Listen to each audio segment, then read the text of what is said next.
Arsenal just can't stop scoring, smashing another 6 by Sheffield United in a game that was over in the first half. Arteta's men look well and truly locked in, but what's the real reason behind our attacking explosion? How is the role of Declan Rice evolved? And what's happening with Saka and Martinelli? As per, let's break it all down and discuss the 6 things we learned from Sheffield United 0, Arsenal 6.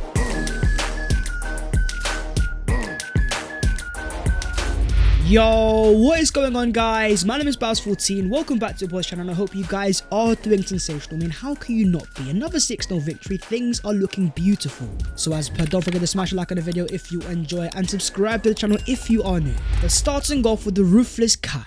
For many Arsenal fans, the months of December and January were very difficult. 3 back-to-back defeats against West Ham, Fulham and Liverpool. The problem all came down to finishing. In the week itself, Arsenal scored 1 goal from an XG of 6.47. And it was at that time I remember saying those numbers are unsustainable. Arsenal's attackers like Saka, Odegaard and Martinelli are not bad finishers. These are players that have always overperformed their XG. It was only a matter of time before things clicked, and let's just say that time has arrived.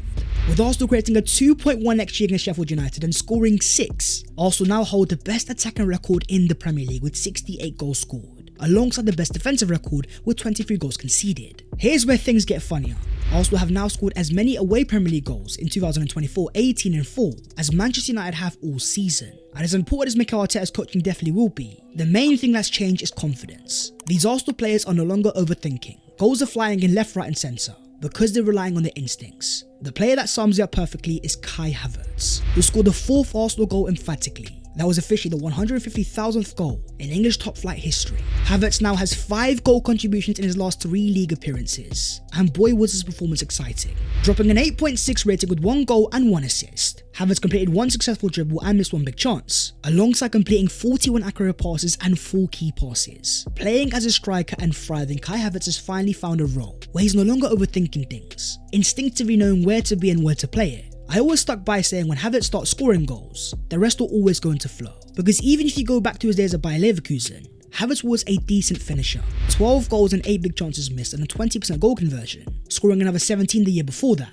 Mikel Arteta is doing it once again, unlocking a wonder kid that was ruined by Chelsea. Have a look at his impressive forward radar this season. The sample size may be small, but the numbers here are up there with the very best. Threatening always with a very high non-penalty XG. Not only is Havertz a very important part for Arsenal off the ball, the example being how he won the ball back with the 4th goal, but he's also a two-way player. Comfortable drifting to the left and right hand side, showed perfectly by his heat map. He elevates the level of the entire Arsenal attack because we are far more balanced. That's now 10 goal contributions for Havertz this season, meaning he has more than the likes of Bruno Fernandes, Raheem Sterling, Luis Diaz, Moussa Diaby, Cody Gakpo, Dejan Kulusevski, Marcus Rashford and Jeremy Doku. The exciting thing is how Mikel Arteta is doing it once again, taking the player out of form at Chelsea, finding a way to unearth his talent, just like he's done with Martin Odegaard. Imagine the wonder kids around Europe watching, knowing that Arsenal is now the prime destination if they want to revive their careers. Arsenal have a bit of a striking dilemma now, with Gabriel Jesus back to full fitness, coming off the bench with a 7.1 rating. In 26 minutes he had 1 shot on target, 1 successful dribble, and completed 15 accurate passes. I don't think Jesus starts over Havertz straight away, not only because Kai has the form, but being that different profile, being taller, gives Arsenal a brand new dimension.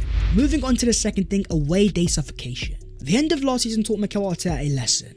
With Arsenal falling short on the title race, the defence completely fell apart, with the Liverpool game at Anfield being the prime example, where Arsenal conceded a whopping 4.76 XG. In fear of not getting hurt again, Mikel Arteta made a massive change, not only signing a defensive midfielder Declan Rice, but making Arsenal that much more compact, to the point that we're suffocating teams. In this game, Arsenal held Sheffield United to a 0.23 XG, and in the last 3 Premier League away games, we've won 17-0, had 63 shots, 29 on target, while only conceding 1 shot on target. Meaning David Raya's only had to make 1 save in our last 3 away games, and he now has the most clean sheets in the Premier League with 9, having not even started a season at Arsenal. The defensive numbers are simply insane, with Arsenal conceding on average a 0.31 XG across their last 7 Premier League games, in the same time with Man City conceding 0.91 and Liverpool 1.35. Mikel Arteta has taken notes from Sir Alex Ferguson, who famously once said attacks win you game but defenses win you titles. I want you guys to look at this image pre-game. The look on Raya, Ben White, Saliba and Gabriel's faces, looking over to Sheffield United. They knew this game was over before it even started.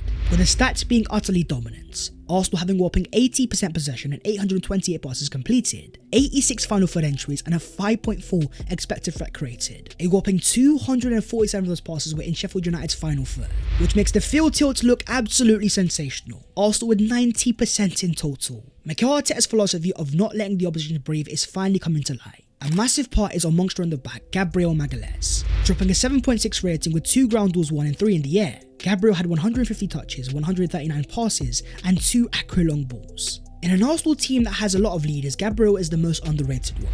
The example being in the final moments of the game. Even with Arsenal 6-0 up, look at Gabriel's body language. Still aggressive and loud, trying to get his defenders higher up the pitch. But what about the new role for William Saliba? Dropping a 7.6 rating and being utterly unbelievable on the ball.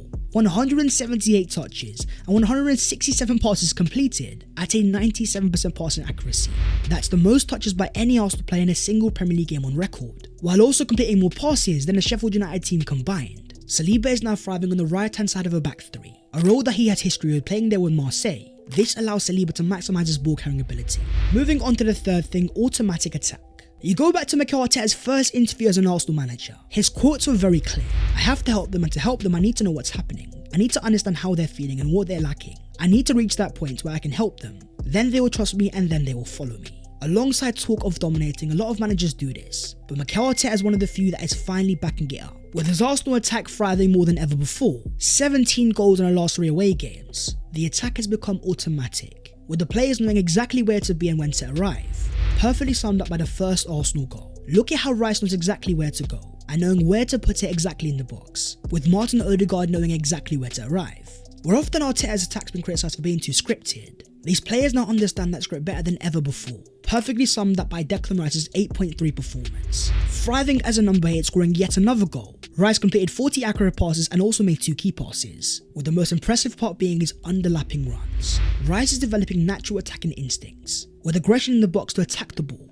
That's now 10 goals and assists in 27 league games, the most that Declan Rice has ever managed. Seeing him thrive as a number 8 is not a surprise. This was Mikel Arteta's original plan if Thomas Partey had stayed fit. Rice was meant to be our upgrade on Granit Xhaka. Watching Monday Night Football, Thierry Henry compared him to a certain Yaya Toure, because Rice has the same level of physical potential, along with being surprisingly comfortable in the final third.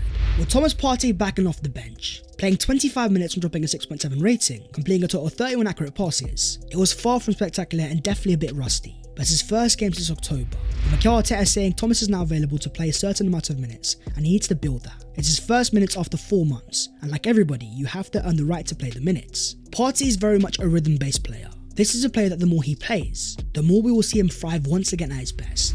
Moving on to the fourth thing, the left side balance. For an Arsenal attack constantly questioned, it's been a difficult year for Gabriel Martinelli, with only 6 goals this season, often finding himself isolated without a regular partner. In this game, he was back to his absolute best, dropping an 8.1 rating, 1 goal and 1 assist, 2 successful dribbles, and 31 accurate passes. A major reason comes down to the passing networks. With Rice and Kiwior now forming a partnership, Martinelli finally has a platform to play alongside an evolving Martin Odegaard, who was mesmerising once again, dropping an 8.8 rating. Not just scoring a goal, but having 115 touches and 84 accurate passes, 4 key passes and creating 1 big chance. A main reason Odegaard's thriving comes down to freedom. Mikel Arteta has unleashed the shackles, with Odegaard spotted time and time again drifting over the left hand side. This guy is our final third dictator and is very much David Silva-esque, able to find solutions all across the field. Odegaard says, I still have many things to improve. I can create more, be more dangerous in the box, and fight and win more duels. But watching the way he fired his ball in the first half towards Gabriel Martinelli, it shows a player at his absolute confident best. Now on 12 goal contributions this season, you can't forget his off the ball importance. The fact that in the 60th minute after Arsenal 6-0 up, you've still got Odegaard being vocal and getting the Arsenal team up. That's a mentality of a player that's totally locked in. Saying after the game, I think we're stronger than last season. Something that I agree with, and the main part being that Arsenal have squad depth. No Zinchenko, no Timber, no Tomiyasu. Up step Jakub Kiwior once again, dropping an 8.0 rating and getting 1 assist. Kiwior completed 91% of his passes. Now with 4 goal contributions in his last 5 league matches, he's made the Arsenal defence that much more scarier, because when you've got the thriving Ben White on one side and the growing Kiwior on the other, Arsenal no longer have a defensive weakness. Moving on to the 5th thing, goal difference FC. A massive question that Arsenal fans asked earlier in the season: can this team score enough goals? They have since answered with 31 goals in 7 league matches, setting a new Premier League record over Man City Centurions in 2017-18. It all means that Arsenal now have a plus 45 goal difference, 10 goals clear of City and 6 clear of Liverpool. I don't think fans quite understand how important this could be. In what is already a very tight title race, Arsenal essentially have an extra point.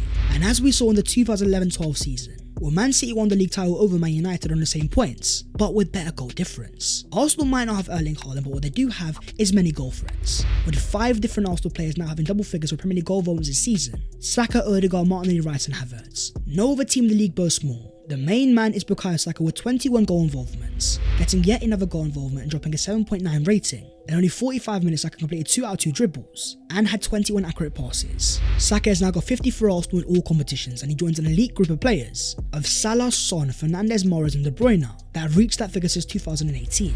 Now with 78 goal contributions before turning 23, he's got 1 more than Cristiano Ronaldo, without even turning 23 until September. Moving on to the 6th thing, a time for calm. Arsenal fans must be very excited, and there's a clear reason why. Week on week, the team is breaking records. In this game, Arsenal became the first team in English football history to score 5 or more goals in 3 consecutive away games. A team that was labelled as set-piece FC went out there and scored 6 goals from open play. The real positive is the fact that we're getting even stronger. The likes of Jesus, Partey, Zinchenko and Tomiyasu all returning. You also had a cameo for Fabio Vieira, dropped a 6.8 rating, with 22 accurate passes and 1 key pass. To see that burst of pace in the second half was surprising, but having gone through a groin surgery, maybe Fabio Vieira has addressed the problem that's been holding him back. What about Bukayo Saka and Gabriel Martinelli though? Mikel Arteta confirms Bukayo was feeling sick, so I decided to take him off. And with Gabby, it's just a cut from a tackle. It's now time to lock into the title race, because after City beat United 3 goals to 1, the table looks mouth-watering. With Liverpool first on 63 points, only 2 points clear of 3rd place Arsenal, with a gargantuan game approaching over the weekend. Liverpool vs City at Anfield. Mikel Arteta won't care though, because his focus is fully on Brentford, a team that causes major issues last year. Arsenal's form going into it is imperious, with the most goals scored in the league and the most clean sheets, alongside the fewest goals conceded and the fewest shots on target faced. After 27 games, here's how we compare to last season. We have a 5+ XG and 6+ goals. We've got a -9.2 expected goals against, conceding 3 goals less, with a +14.5 expected goal difference and a +9 goal difference. When asked about a message to City and Liverpool, Mikel Arteta said, "I've got nothing to say, we have to still do our business." That is the video there, so hopefully you guys have enjoyed. If you have, don't forget to smash a like and also subscribe to the channel if you are new. If you want to follow your boy on all of his social medias, then the links are down below in the description. But that was a 6-6 we learned from Sheffield United 0, Arsenal 6, another stupendous victory and a gargantuan step towards a very important title race where things are definitely getting interesting. So as per, stay tuned and I will see you very soon. Take care, in a bit.